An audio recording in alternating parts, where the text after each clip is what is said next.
All right, let's get into an idea that's, well, it's pretty fascinating and maybe a little bit uncomfortable. The title of the piece we're looking at really makes you stop and think. The punishment called entertainment. I mean, that sounds like a complete contradiction, doesn't it? Let's unpack what's going on here. Right out of the gate, the author hits us with this. It's not just a casual thought, it's a real challenge. It kind of forces you to ask, wait, why do I look for entertainment? The suggestion here is that it might be a symptom of something much, much deeper.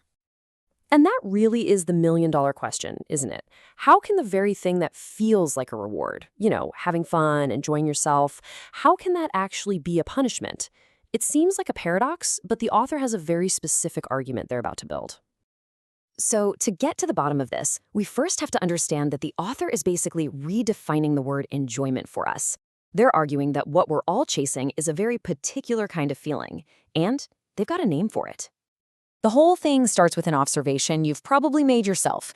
You see people out there laughing, having a good time, and then you see people who are deep in thought or doing something really brave, and they often look serious, maybe even like they're in pain.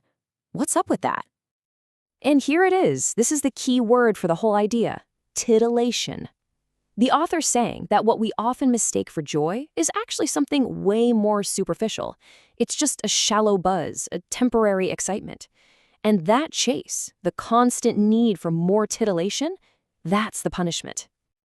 So you see, the entire argument really boils down to this single claim: we've got it backwards. What we think of as enjoyment isn't the real thing. It's just a fleeting distraction, a bit of entertainment. Okay, so if that's not real joy, then what is? This is where the author presents the alternative. They argue there's a genuine, much deeper kind of thrill you can find in life, something that's way more fulfilling than just being entertained. And this is the logical next question, right? If this profound, real joy is out there for the taking, why do we settle for the cheap stuff? Why are we so drawn to this treadmill of constant fun if something more authentic exists? And here are some examples of what the author means by true thrill. Notice this isn't about sitting back and consuming something. No, it's about doing. It's that feeling of pure elation when you conquer a fear, that amazing rush you get from a new discovery, or that deep, powerful connection of ecstatic love. When you put them side by side, the difference is just crystal clear. On one side, you've got this constant craving for another hit, another jolt of excitement. On the other, you have these earned, profound experiences that come from really living. One's a need, the other is a true thrill. Okay, so we have these two paths, but we still haven't really answered why we're so hooked on the shallow one. And now, the author connects the dots between our 9 to 5 and our weekends. And that question just keeps coming up with that one word, desperately. Why the desperation? Why isn't fun just a nice little bonus? Why does it feel like this urgent need that we have to satisfy every single weekend? To make this super concrete, they use an image we've all seen: a shopping mall packed to the gills on a Saturday. People just rushing around, trying to consume, trying to be entertained. The author suggests this isn't just a coincidence. There's a powerful reason behind it. And the reason, according to them, isn't some complex philosophical idea. It's actually brutally simple, almost shockingly direct. And there you have it. That's the answer. The frantic search for fun on the weekend is a direct reaction to a week that felt empty or unfulfilling. The worse the week, the more spectacular the weekend has to be just to feel normal again. So, you see, this completely flips the script. That wild weekend isn't a reward for a job well done. It's more like a prescription, a medicine you need to recover from a week that just drained the life out of you. It's not a bonus, it's a necessity. And that brings us all the way back to that wild title. The entertainment is the punishment.